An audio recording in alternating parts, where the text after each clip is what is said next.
let's go to the podcast. This one. And then let's...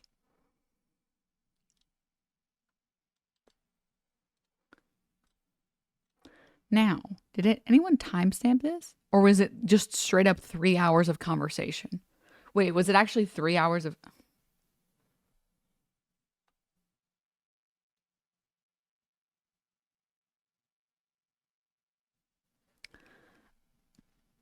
We're putting it on 1.25x. Okay, I'm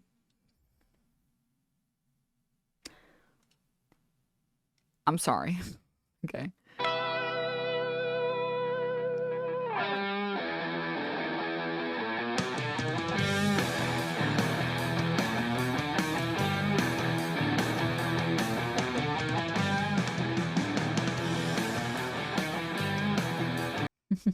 No entry for hogs. Cream in it.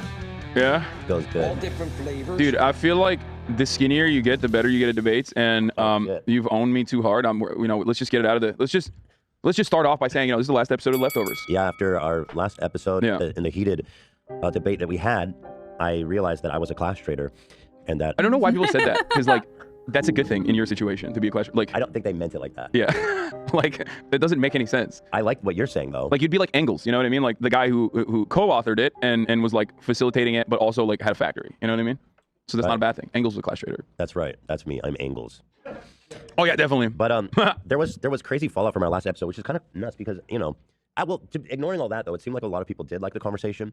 I myself am pretty ignorant on the methods of governing and histories and all that. So I do think this conversation of, I'm not even gonna say capitalism because that seems to trigger people. I'm just gonna say social democracy.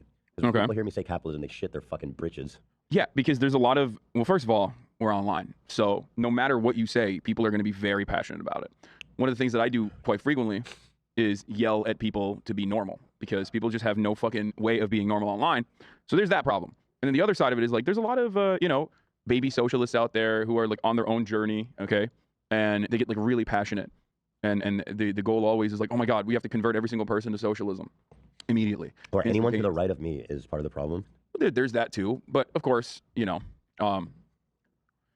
takes a while. It takes a while to engage in any kind of movement building. And it's something I stress quite a bit. It's hard to tell how much of it was. Anyway, regardless, I was actually invigorated by the conversation in that, I don't know what I'm talking about. And so I've been thinking about our conversation a lot, and I've been educating myself a lot, and I want to. I was muted because I was eating some Funyuns. I will say, I genuinely, I endorse the normal theory very strongly, okay? If you are even a little bit weird in here, I'm gonna ban you because I don't want fucking weirdos in here. I never want weirdos. I never want to see weirdos ever, okay? And even if you're a leftist, but you're I don't like these liberals. I don't want you here, man. I don't want you here because you're fucking weird. All right, just be normal. Just be normal. It's not that hard. It's not that hard. Okay. Continue the conversation today, but I don't want to have a debate. I want to have I want to go on a fact-finding journey for myself about how socialism is addressing certain issues versus social democracy. Okay. And to understand from you, a socialist, what really that is and how would it be, enacted. Dan, are you a socialist, would you say? I'd broadly I'd say so, sure. Dude, we're about to get executed after this. Ethan's called. Dude, everybody was riding for you guys. This is Ethan's McCarthy trials. It's would you say you're a card-carrying communist? Okay, very good. No, being a socialist is cool, apparently, online. No, dude, it's sick. There are right. Super cool. It is. For as many very low. Well, of course, there's a lot of people here. There's a lot of people here that would be there are very few places online where you can just be out and about and openly defend any kind of economic organization, society beyond capitalism without a tremendous amount of scrutiny. Well, I got roasted in our community. Dogma. Well, of course, the other side was defending you. That's why you didn't notice it. You know that's not good though. I don't want Tim Pool defending me or whoever. I didn't watch all the. No, I don't think Tim Pool did. Absolutely. But one of his commanders, the guy who's always the really weird failed musician guy. That I think describes all of them. Yeah, that's true. But I want to. Listen, Dad, I've said it before. I will say it again. Okay, there's a TikTok of it. It's a banger one. Okay. Being a failed artist of some kind is a canon event for every conservative pundit. Every single conservative pundit that you see on YouTube is either a failed screenwriter, a failed musician, a failed actor, a failed comedian. Every single one is it is a requirement of the job. All of these people are sad that they never got to hit fame and money and adoration, and so they've decided to market themselves towards the people who will take anything. All right? Wasn't Russell Brand successful? I mean, Russell Brand is not really like a conservative pundit even. Like, he's more of someone who has like a YouTube channel who says like, hey, take ivermectin if you want to take ivermectin, and the media is canceling me, you know? He's a grifter first. He realizes that there's a lot of money to be made in the space that is YouTube. There's a lot of money to be made off of dumb conservatives, okay? Like, these people, I genuinely can't believe that Steven Crowder's Mug Club is even something that still exists, because if it still exists, it means it had to have been at least a little bit successful. To which I have to ask, who the fuck is buying these ugly ass mugs? You know? Like, who is paying like $25 for the worst mug you've ever seen on the planet, you know? But these people are just, they'll support anyone who says the words and phrases that they want to hear.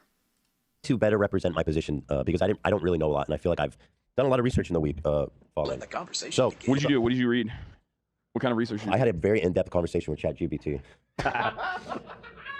Respect. Okay. That's good. I asked it really kind of. Well, Ben Shapiro thinks it's socialist, like ChatGPT socialist. So Right. like ChatGPT probably ChatGPT Lenin. is Right, so yeah. real. Yeah. ChatGPT keeps it so real. You don't even Yeah, know. ChatGPT Lenin pilled you. So Yeah. is Lenin? I know AI is like dangerous territory to discuss. However, I will say ChatGPT, for responding to business emails, it has saved me so much time. If you struggle to respond to like corporate emails or emails to your professor or whatever, use ChatGPT. I am telling you, it is a great decision. It's the best decision you will ever make. Just be like, polite email to my professor about why I can't go to class. And it'll pull up some crazy shit for you, okay? It's fucking sick, all right? A socialist or a social democrat? No, but that's Lenin is the revolutionary figure that is probably more important than Marx even. What's his deal? He's just a socialist. Yes, he's Right. the first. Like, I mean, we're the father of the USSR. That was a nice legacy to have. Could have been. I'm just kidding. I'm sorry. Could have been. I'm No. gonna start already. You're no. There's nothing. I don't think it's that controversial to say that. Like, Yeah, I mean USSR. Or well, Joseph Stalin was basically. Right. Whatever. That's not what I want to get into right now. Stalin definitely had a lot of issues. I will admit. First, I want to say that I promote my shit all the time on the show, so now I want to give Hassan a shout out. There's no reason to promote it. It's already all sold out. Oh, it is? Yeah. Good for you. New ideology drop immediately sold out. Kind of annoying that it sold out so quick, but I'm sorry. Except for the hoodie that I'm wearing currently. That's it. Which one is that? This one? Hasan. We love a capitalist king. Oh my God, yes, make that money off your fan. I'm sorry. I'm sorry. I know some people are not going to catch the sarcasm. I will say, really quick on the Lenin conversation, it's really frustrating that people don't understand that you can criticize someone and you can say like, hey, this person was, you know, a terrible leader or whatever the fuck, but they had at least a couple good policies. Look no further than the United States, okay? The US has had a lot of presidents who've committed a lot of war crimes, have like killed tens of thousands or millions of people, destabilized entire regions, individual presidents, okay? But maybe they passed some policies that were good. Like, we all agree, no smog in our country is a good thing. EPA, all of the legislation surrounding that, that's good. It's good that our water isn't filled with garbage and we can go outside and breathe generally clean air. You know what I mean? And it's like Nixon, kind of not a great guy, not a great president, you know?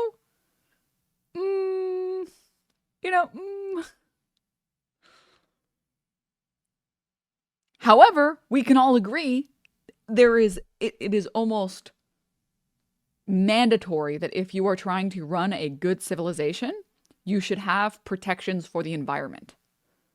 Just for the well-being of the people who live there. You know what I mean? So, anywho, let's One second, I want to respond to one thing. The issue is that conservatives do that with Hitler, and for them, communism equals Hitler.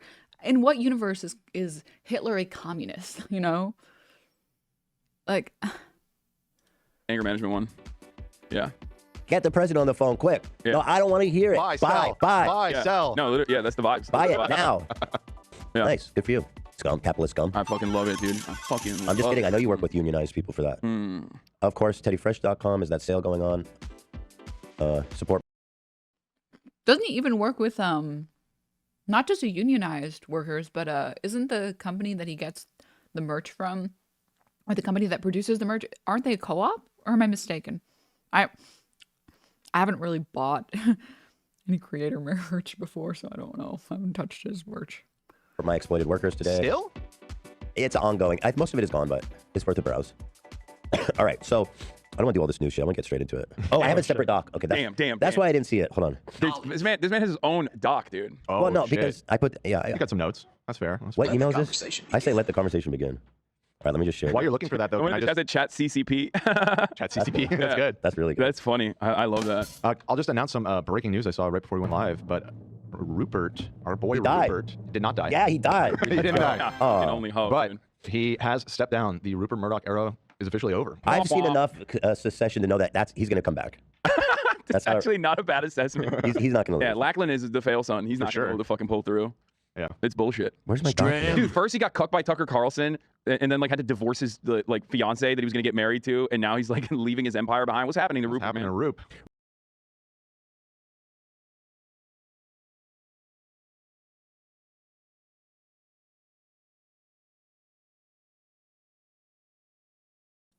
My apologies. I'm muted. My bad.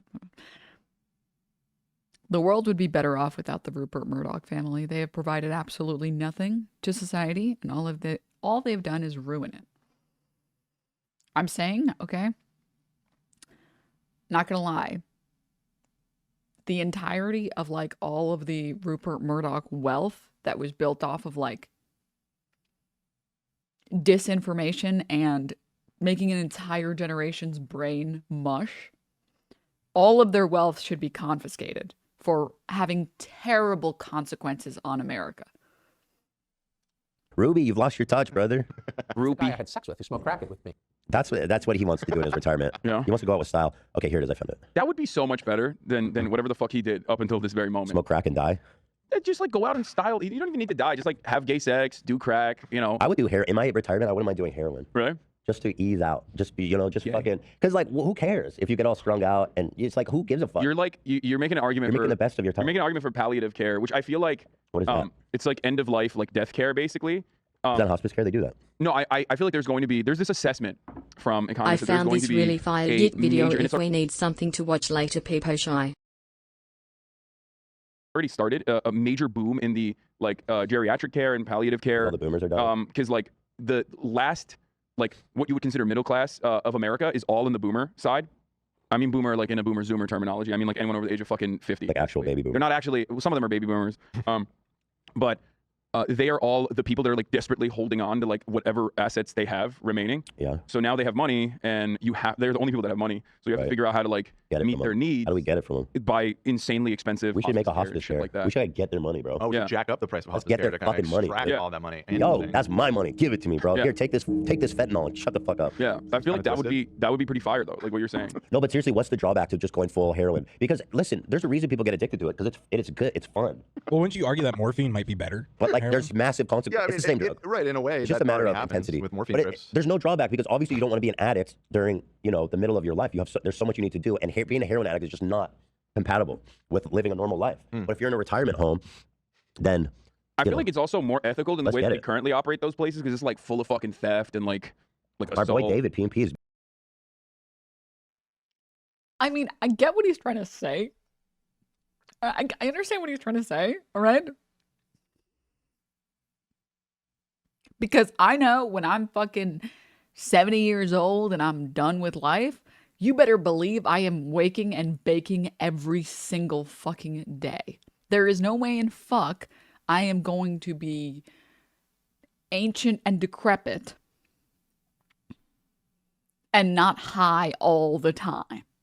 Okay? You better believe your ass. I'm waking up, I'm taking an edible. I'm getting lunch, I'm taking an edible. You know what I mean? Going to bed, taking an edible. Like, come on. Let's just... Plus, now obviously this is going to be different for everyone. I'm not a doctor. Please do not assume that this is a prescription for people. Weed helps with a lot of things. A lot of things that like ail people, like pain. Or more recently for me, I've been really I deal with like motion sickness, and I've been getting much more like motion sickness as of late, and much more like nausea. And I think it's just from like a prescription drug that I have. And I've been taking like the lowest dose of a weed that I can get when I'm about to go into like a car. And it makes the nausea go away. It just makes it go away. It's so fucking cool. It makes the headaches go away. It makes the nausea go away. It's amazing. It's so amazing. It's great for nausea. Yeah, I was looking into it. I think we talked about it before, that I was looking into it, and there's some research that suggests that it actually helps with like the thing in your brain that causes motion sickness and the thing in your brain that causes the migraines that you get from nausea. And that's really fucking cool. You know what I mean? Studies also show smoked flower is also the most effective for pain relief. I don't know about smoking it versus just having an edible, for example. But I do know that there are lots of people who take it for pain management. I mean, I know cannabis even is used for people who deal with seizures, and it's been shown to like remove seizures from people. You know, it's pretty fucking sick. I deal with daily nausea, and weed is the only thing that helps. Yeah. Bubba Master, thank you for the prime. Thank you. And again, just to be clear, I'm not saying go and get weed to solve all of your problems. Okay, that is not what I'm saying. I'm saying if you are someone who already recreationally uses it, chances are it's also probably maybe helping with these other things, or maybe can help with these other things, you know? Making a cleaning, dude, suing all these elderly homes. Mm-hmm. Anyway, let's move on. Let's go. We have a lot to discuss. But we should get into that. But, like run an elderly care facility. And then all the fans can send their parents. Yeah. And we'll kick it back to them. We'll give them half. Just fucking give them heroin. And then the goal is we take half of the inheritance. We take half of the inheritance, and then the other half goes to the children. It goes back to them because they weren't gonna get that money. And that way it doesn't even get hit by the estate tax because we already fucking taxed them. Found it. Boom. Genius shit. All right, first I want to make this clear. Capitalism is not innovative, but we just innovated under capitalism. I agree. So fucking true. That's the entrepreneurial spirit. I agree. Dude, by the way, Gary Vee is going to do this. You might Yo, I've got a great idea. Let's make NFT critters out of your dead grandparents, you guys. Bro, you know, I saw like a statistic. I don't know how fucking true it is, but like, I mean, it feels very real. 95% of the NFT marketplace is now $0. Yeah. Like, it's collapsed entirely. I also saw this. I didn't talk about it because it just seems so obvious that market was going to collapse. Like, are you fucking kidding me? I mean, and here's the thing. Even if you ask finance bros, people who dedicate their fucking lives to this shit, like actual people who are managing $1 million corporations, right? They will tell you that almost everything in the crypto world should not be succeeding at all. The fact that Bitcoin succeeded in the first place is almost like a fluke, right? No one would have thought that Bitcoin would become worth, what was it at max, $80,000 for one? Like no one, I promise you. And most of the people who bought Bitcoin in the first place were like, yeah, why not?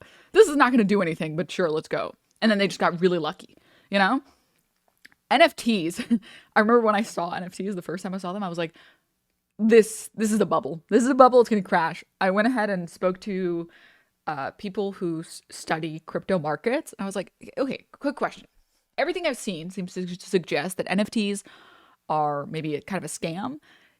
I want to ask your professional opinion, you know, is this a bubble? And they were like, anyone who puts their money into NFTs is fucking stupid. They are an absolute moron, and you should not listen to anything that they say. It is a bubble. It is going to crash. The second that it showed up on, what was it? Jimmy Fallon, Paris Hilton had went on and was like, look at my ape. Look at my ape. All my apes gone. That's when it was like over. That's when it was over, you know? Kind of the way that like, if someone showed up on Ellen or someone showed up on Oprah and they did a meme, it immediately died after that. Do you remember the what are those in reference to the shoes TikTok, or not TikTok, Vine.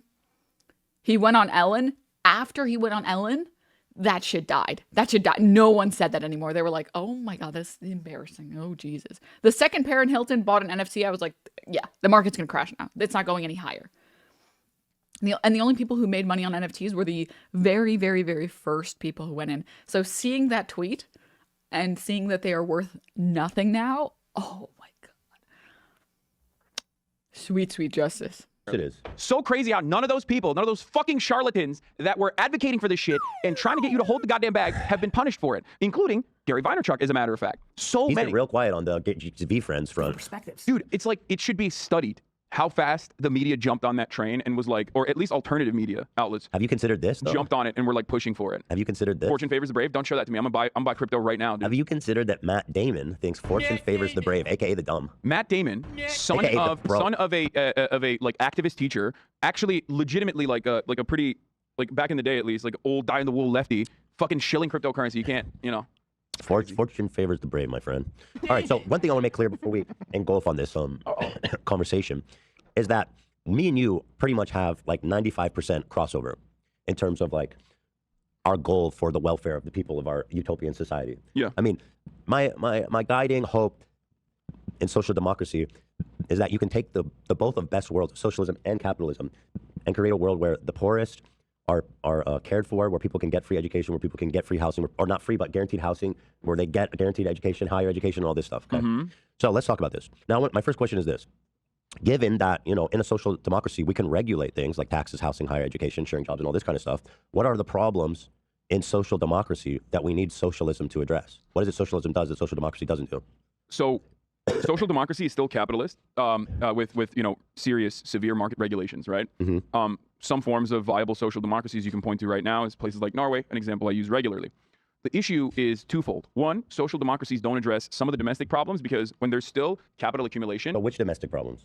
Domestic problems such as labor issues, homelessness, like there's no way to fully eradicate that because the inherent class contradiction between the owner class and the labor class still exists. That's an assumption. I don't know that that's true. That there's just going to be, there's not going to be homelessness in socialism, but there will in social democracy? Well, the idea is that completely abolishing the profit motive in certain commodities like housing, for example, will address that problem because then you're making housing specifically for need rather than so you can make money off of existing units. Right, but there'd be government housing, like for example, like I think that exists in Sweden. Yeah. Where if you're homeless, what? Yeah, it exists everywhere. So that's what I'm saying. There's not a profit motive. There's a humanitarian effort to house the people that need homes. And no, it's still the fact that housing is at all commodified.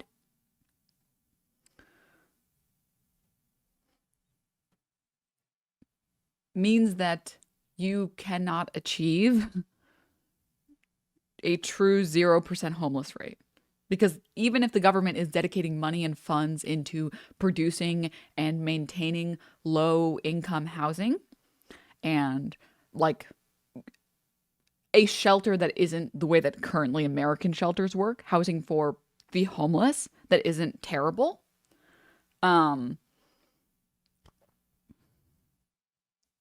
it doesn't matter what the government does. It's still operating in a market that commodifies housing, you know?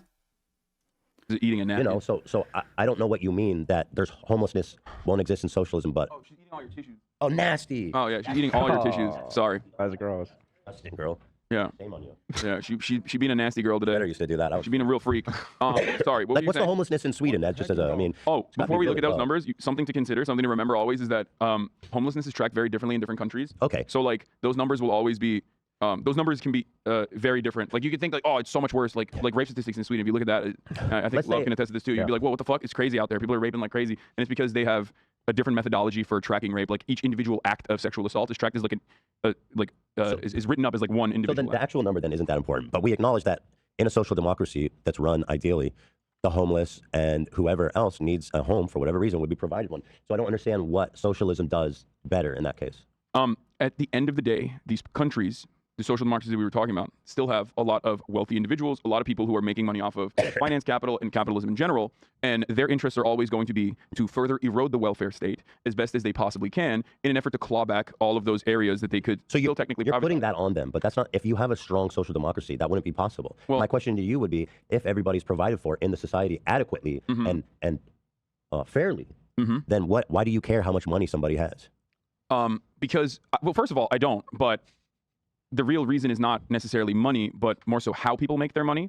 And how people make their money being through capital accumulation is always going to work to erode this nation, the social democratic state that you're mentioning. And the example I will use is Europe. Because like if you look at European social democratic reforms throughout history, things that a lot of people take for granted, even the NHS in the UK, for example, is not immediately privatized, obviously, but it is crippled under conservative administrations deliberately, specifically so that they can inevitably privatize certain aspects of it. It's kind of like how the same neoliberal reforms under the Reagan era wanted to openly starve the beast, the American government, which is why Americans no longer have any sort of confidence in the government to do any kind of social amenities, any kind of offerings, right? Like you understand, you and I, we both are in the highest tax bracket. We live in Los Angeles, California. We pay a fuck ton of taxes. We pay like European taxes, right? Yeah. And the reality is, we both recognize that those taxes don't necessarily go to the places that we would love for them to be spent on. Definitely. Roads, schools, libraries. What's that have to do with social democracy? That like my utopian social democracy? Well, because all that money in this situation, it does go to those places. Because America is still a capitalist nation, just like all of these other countries are. Yeah. And in a capitalist nation, you are always going to have the influence of capital. Well, let me ask you this then. Okay. In a socialist nation, on the other flip of the coin, wouldn't you also have a similar movement of people, a party of people wanting to move towards capitalism? There will always be, yes, people what's who the are difference? Counter-revolutionary. Well, not just that. I mean, there's a move because capitalism, social democracy. There's a certain level of individualism that you don't have with socialism, perhaps I would say. And so I would ask you, what's the difference? You're saying that social democracy nations the rich people are always going to be trying to erode the system. That's an assumption, by the way. Well, it's not an assumption necessarily as it's not descriptive. Okay. Well, was it just me or the last minute of Ethan speaking was almost incomprehensible? I don't. Let's just go back and listen to it maybe on 1.25x just because I need to hear it again. Individualism that you don't have with socialism. Why does he think that you are not able or allowed to have individualism under socialism? It's just a system that ideally wouldn't be prioritizing individualism. It would be a society that values everyone's life equally. You can still like dress yourself how you want to dress yourself. You can still have hobbies that you want to have. You can do whatever the fuck you want to do. It's just not taking individualism to the extreme that capitalism takes it, where, oh yeah, you want to exploit the fuck out of everyone around you so you can live this unnecessarily lavish lifestyle. That's totally okay, you know? Individualism equals my ability to start a top-down business. Exactly, yeah. All right, let's keep going. Perhaps I would say.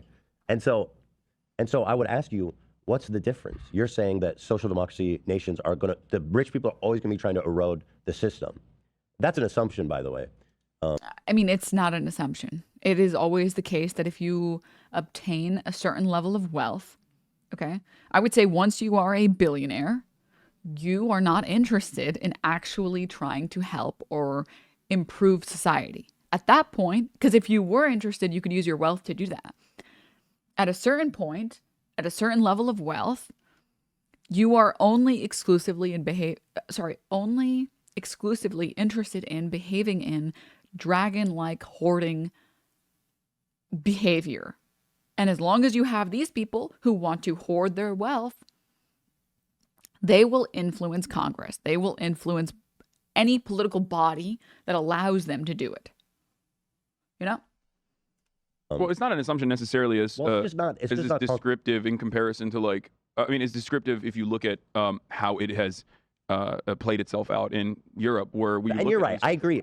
That's what they'll be doing. So I'm not even going to argue. Even America. America had a lot of social democratic principles. What about Bill Gates? My brother in Christ. Bill Gates refused. Was it AstraZeneca? He refused to allow other countries to produce the AstraZeneca vaccine so that he may line his pockets a bit more.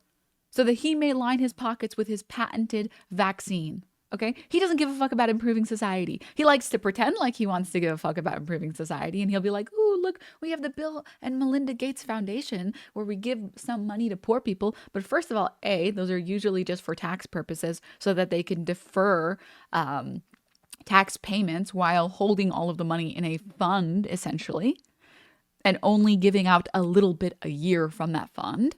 But look no further than COVID-19 if you want to see Bill Gates being a complete piece of shit, okay? There was absolutely no reason for Bill Gates to do that except if he valued profit over people. Principles in the New Deal. I'm not even going to argue that. But I do think that in a socialist country, like I said, there's going to be a sizable amount of people moving towards capitalism. So what's the difference? I don't know if it'll be as sizable. And there also always has to be a state mechanism of control, which exists in neoliberal capitalism as well.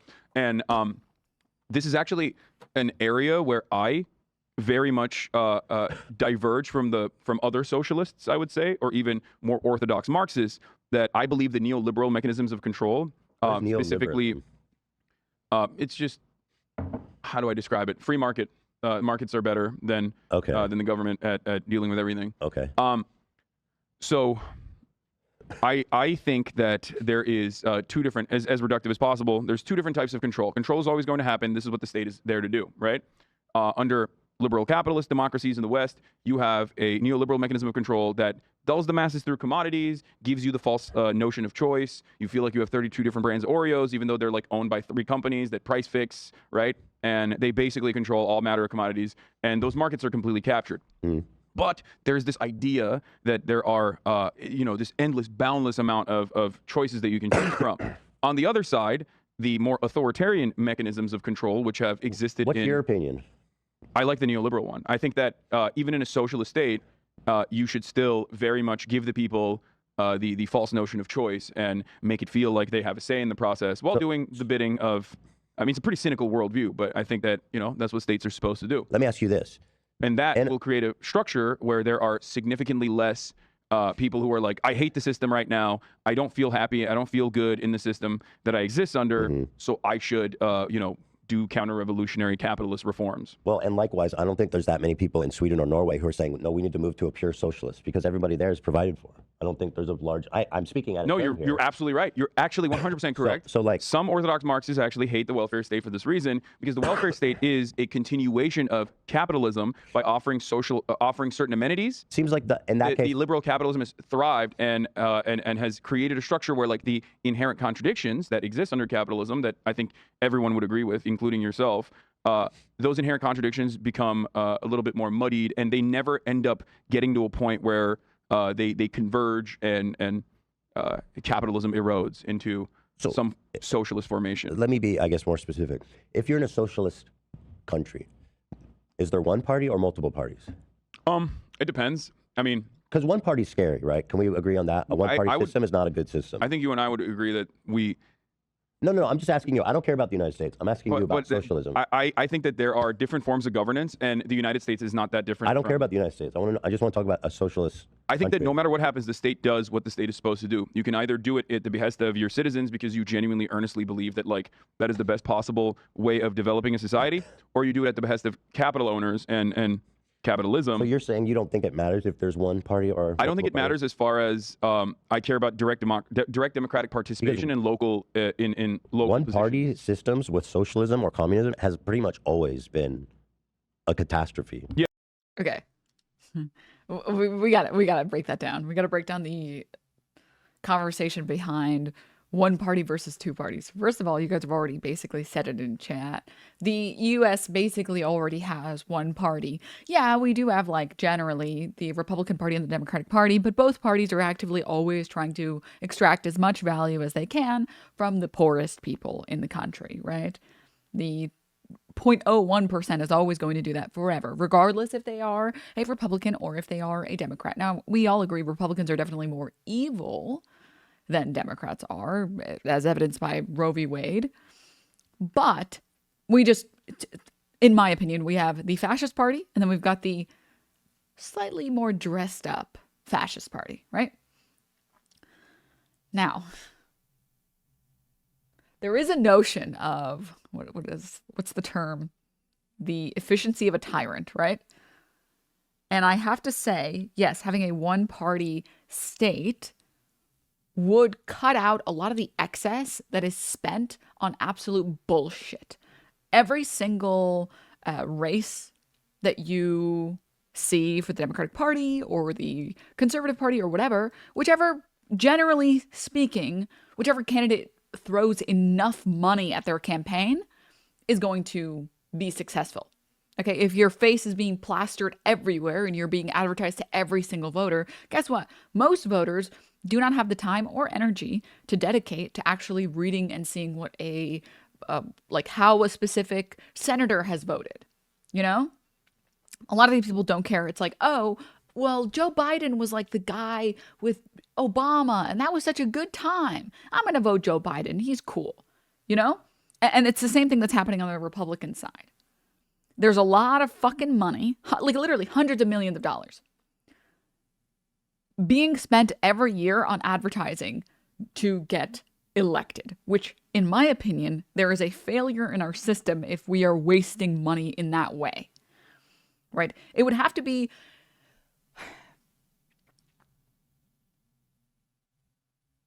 There would have to be a decision made in how you are allowed to finance your campaign. There should be a cap, and the government, ideally, the government body should manage all of this. You know, you are not allowed to advertise your campaign, but you only are allowed to come show up to these debates so that every candidate is on a level playing field, right? It's not fair or correct for anything else to happen. And also, yeah, it doesn't... I'm curious to see what Hassan's going to say about one-party systems, because I do think a lot of people are in the same boat that Ethan Klein is in. And I kind of want to see if there's an effective way to dissuade someone from that Red Scare argument, I guess. But also, I will say, you can have a socialism with multiple parties. The problem is that as long as you have anything other than ranked choice voting, you're going to end up with a one-party system. Yeah. A humanitarian disaster. No, I agree with that. There's just so much risk in having one party. I agree with that. I think that a multi-party system is obviously going to be better. My point is that it doesn't even matter if you have a parliament. It doesn't even matter if you have a multi-party system. The changes that are being made in one direction or the other are oftentimes incredibly marginal. And the differences are not born out of the party disagreements. The differences are born out of genuine material conflict, even including the Civil War. It's never the kindness of people's or one party of individuals being we are kind, we want to do good things, and the other side is bad and they want to do bad things. So what I want to say was this then. If you're in a socialist country with multiple parties, and one of the parties is a capitalist party, which would surely exist, what would you do if that party started gaining momentum? And it was clearly people wanted that route. They wanted that route. Yeah. So what do you do? I think I would do what America has done, not to the same degree. Which is what? Not to the same degree as McCarthyist trials or anything like that.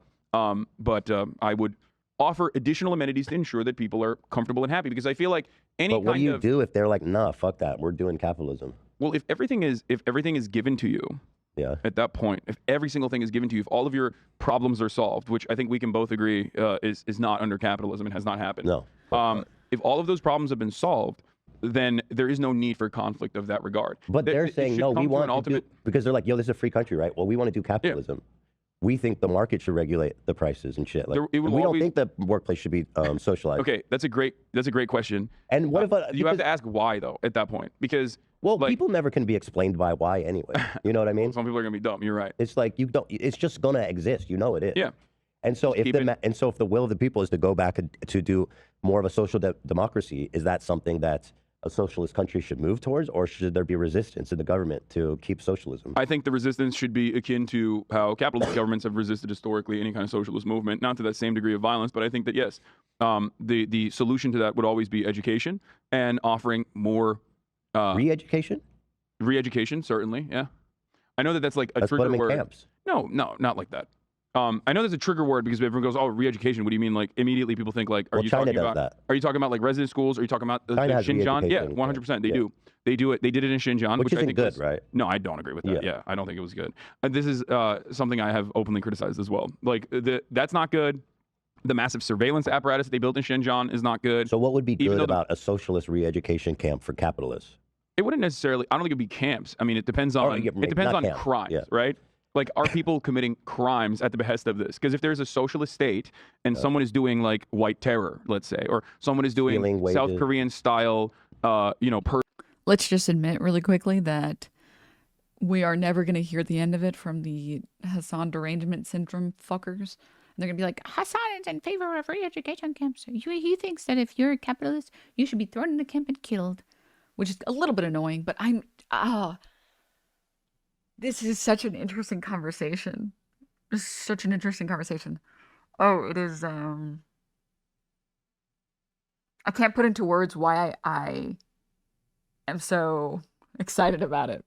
And hopefully I can find the words for it.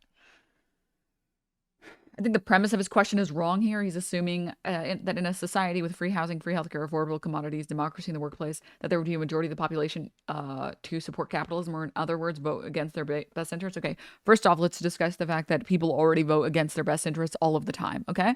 Second of all, I think what he is propositioning is a common question from capitalists, and I think it's one that is worth discussing. He's essentially saying, okay, let me try and paint a different picture and see what you guys say about this, okay? And I also want to address a couple things that are happening in chat, but we'll do this really quickly first. What if a candidate got on, a Trumpian candidate got on stage, okay, in a socialist country and said, yeah, okay, guys, listen, our life is pretty good. We have like good housing or whatever. And, like we have food or whatever. This is pretty good. However, these other countries have like 20 brands of Oreos. These other countries have this. These other countries have this. It's not that hard, in my personal opinion, to convince the primary section of a voter bloc, or like, a big chunk of voters, that their life could be better. I think that would be a potential winning strategy. I guess I would have to go ahead and look at like elections in every single country over the past century to see how many times this has happened. But that is something that you would proposition, you know what I mean?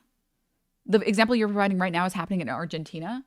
I mean, like I just said earlier, I would have to go and look at every single election over the past century in every single major country, right? So, yeah, I just think this is a very common line of thinking for a lot of people, and I think it's important to know how to tackle it in a way that is satisfying, because everyone in here is saying like, let me think.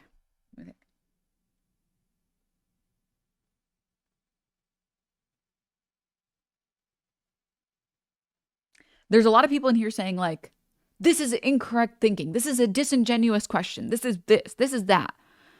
Let's discuss two things that are happening really quickly. First of all, this is how conversations about politics with friends go. This is not a debate, and it's not a friendly conversation, okay? It's a secret third thing. And if you've ever discussed politics with someone else who has a slightly different opposing view as you, the reason that the questions that are being asked, the way that they're being asked, is because if you can convince them on their most solid point, and you can defend yourself against the most solid point, then maybe your political ideology is worth listening to. I would consider it a passionate conversation, okay? All of the people who are saying like, oh, he's not trying to have a conversation. He's not trying to listen. He's not trying to do this. Guys, have you not had conversations with like normies? Have you not had political conversations with normies? Try talking to a capitalist, okay? Try and go and talk to a capitalist. They'll be like, yeah, but if we have social democracy, we'll have this and this and this. No, like it is literally how a normal conversation about politics goes with someone that you are friends with, okay? Ethan is not actively trying to be obtuse or dense or any of those things, okay? Like, he is just asking questions the way that he would ask anyone that, okay? And so if you're engaging in the behavior of like, I think Ethan is being bad faith on purpose, I'm just going to time you out, okay? Because you're a fucking weirdo. Just calm down. Just literally calm down. All you're telling me by saying that is that you just don't have conversations with people in the real world.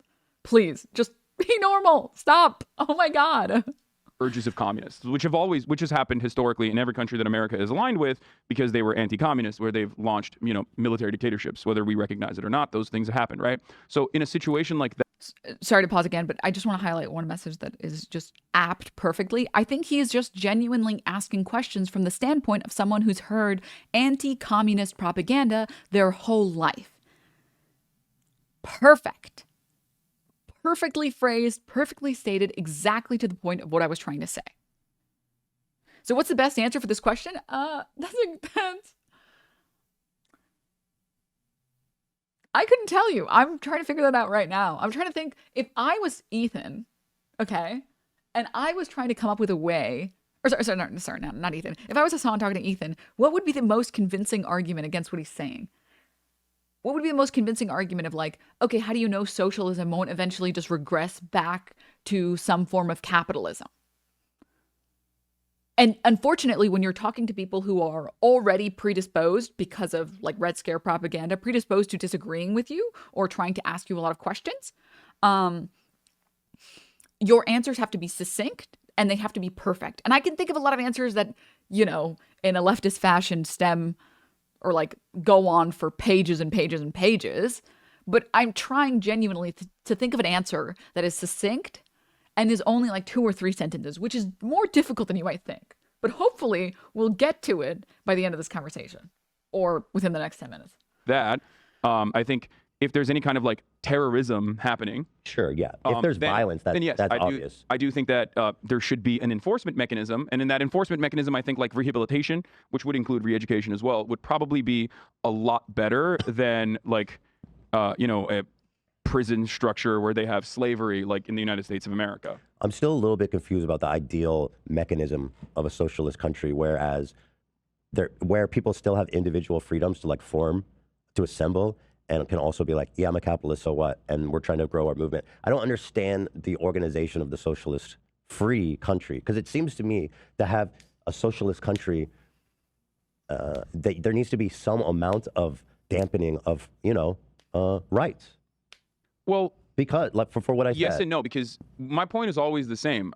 It's that this is a constant. This is consistent. What you're describing is consistent with the American formation. It's consistent with capitalism. It's just a reality that will always exist. Mm-hmm. Violence, and who gets to do violence, is an inherent part of politics, because politics is, at the end of the day, a distribution of resources and a distribution of violence. Who gets to have what resources and who doesn't have the resources as a consequence of that. And if they do something to get those resources, what the state will be able to do. The state has a monopoly on violence across the board, no matter what happens, right?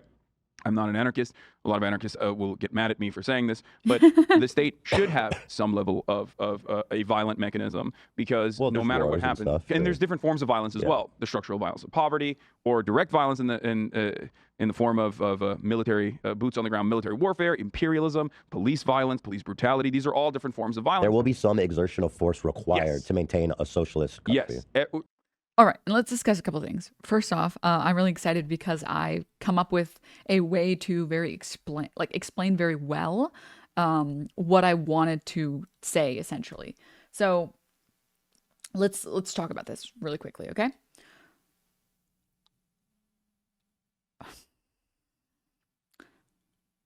In my opinion, okay, this is very close to how a conversation with a flat earther goes. I'm not calling Ethan a flat earther, to be very clear. I think Ethan is very similar to like the majority of people and their opinions of like political ideologies, okay? But it reminds me a lot of how a conversation with a flat earther will go. So all of us in here will agree, yeah, obviously the earth is not flat. This has been proved multiple times with multiple different type of tests. We know the earth is not flat. So all of us, we're sane. I hope all of us, okay, please do not say if you're a flat earther. I don't want to know. All of us in here are like, duh, the earth is not flat. But if you talk to a flat earther, they're going to be like, well, how do you know the earth isn't flat? Because they are already coming with the perspective that the earth is flat. Okay? So they're going to come to you and they're going to be like, no, the earth is flat. Prove to me that it's not. And you're going to be like, dude, come on. We have like the pendulum test, and we've got like the things that like measure the horizon or whatever. Like, we know that the earth isn't flat. And they're going to be like, that's not enough. Prove it. That all of those things can be faked. And you're like, oh, fuck. I don't know. How the fuck do I explain this to you in a succinct way?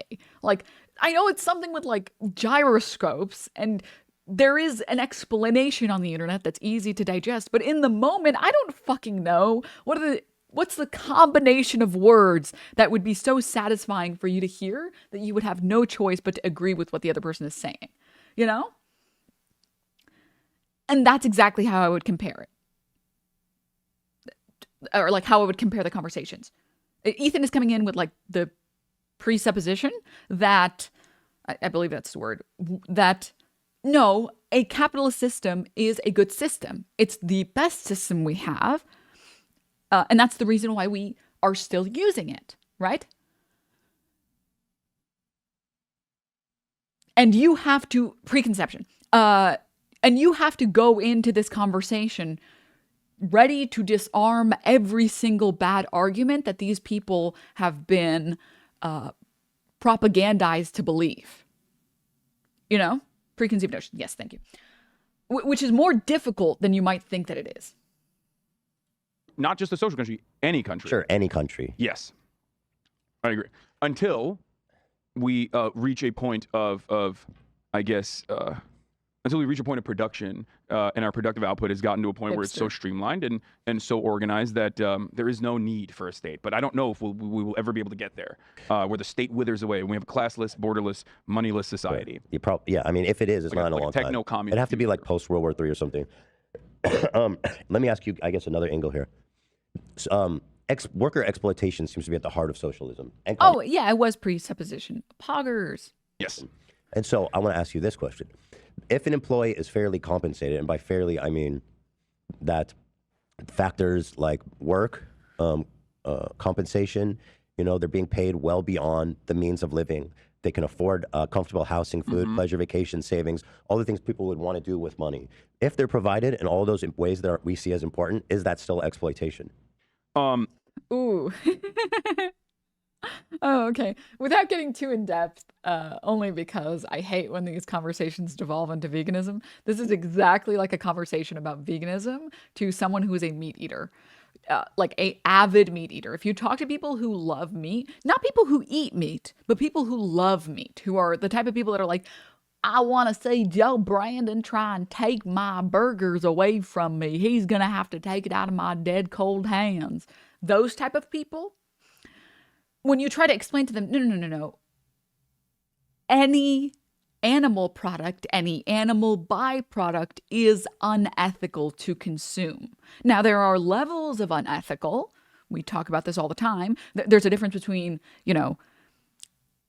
let's say on the most unethical, we can look at foie gras. And on the least unethical, we can talk about like a person owning 2 chickens in their yard and they take the eggs that the chickens produce. Right? But every form of animal products or animal byproducts is unethical. The animals cannot consent to you taking things from them. They can't understand what's happening. They can't fight back. It's unethical, right? On just that premise. Now, I had something I had a way I was going to go this way. Yes, I remember. Now, there are methods, or not methods, there are systems that are very unethical, political systems. There are very unethical, and there are systems that are very ethical, or like ethical, right? But it's a sliding scale, okay? Honey would be the least unethical. You'd be surprised. Honey is actually pretty unethical, only because when we take honey from the bees, they panic and they think that they don't have enough honey for the winter or whatever. So they have to go out and produce more honey, and they start, it's interesting stuff. Bees are very, very interesting, like creatures. It's really cool. Okay, so what I was trying to say, let me finish up the point really quickly. If you are extracting profit from someone else's labor, you are exploiting that person. Okay?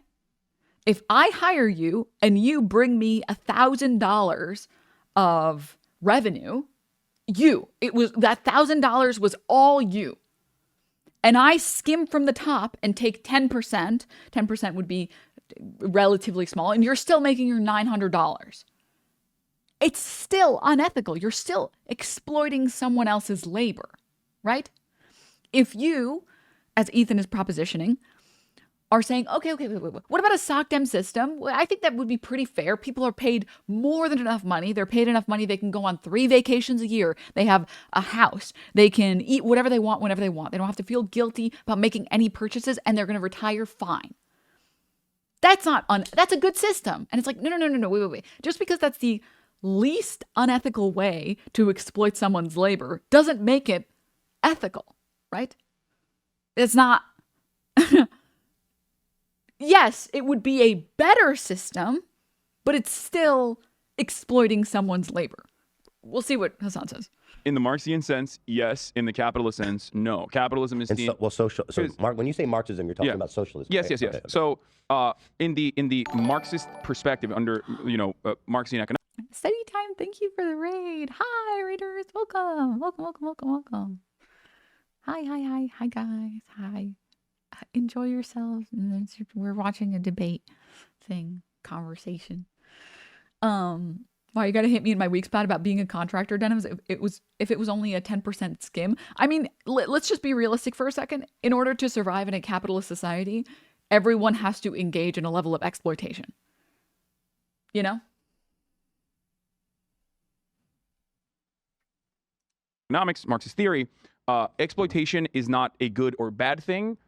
It is just a thing that happens. Okay. And it goes back to something I've described many, many times over, which is that there are 2 classes. There is the labor class, the wage laborers, the proletariat, and the bourgeois class, the capital owning class, right? Mm-hmm. And these 2 classes have 2 inherently contradictory interests. You've worked jobs when you had a boss and someone was paying you, and you have been a boss, so you have gone through both of these stages. So as someone who worked in a job as a wage laborer, as a W-2 employer, 1099 contractor, you wanted to work the least amount of hours for the most amount of pay. Mm-hmm. That's understandable. That's like perfectly reasonable, right? Like you want more money and you want to work less hours. You want to have more freedom. Your boss, on the other hand, wants you to work the most amount of hours for the least amount of pay, like that they can get away with. Yeah. So this inherent contradiction is at the heart of capitalism and is how commodities are produced under a capitalist mode of production. Now, when you have this imbalance, those who do have capital end up always being able to pay you much less than your actual output. So that is what's happening now. Yeah. My question is, in a situation, as I outlined, where the employees are fairly provided for, which I outlined before, is that when I say exploitation, I mean, like, I think that also has a vernacular, like when the ruling class is committing some kind of harm or injustice on their workers.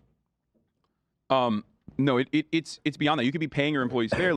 This is okay. So this is sort of would it be considered linchpin of the argument? Quick question, Ethan. Who is determining what is fair?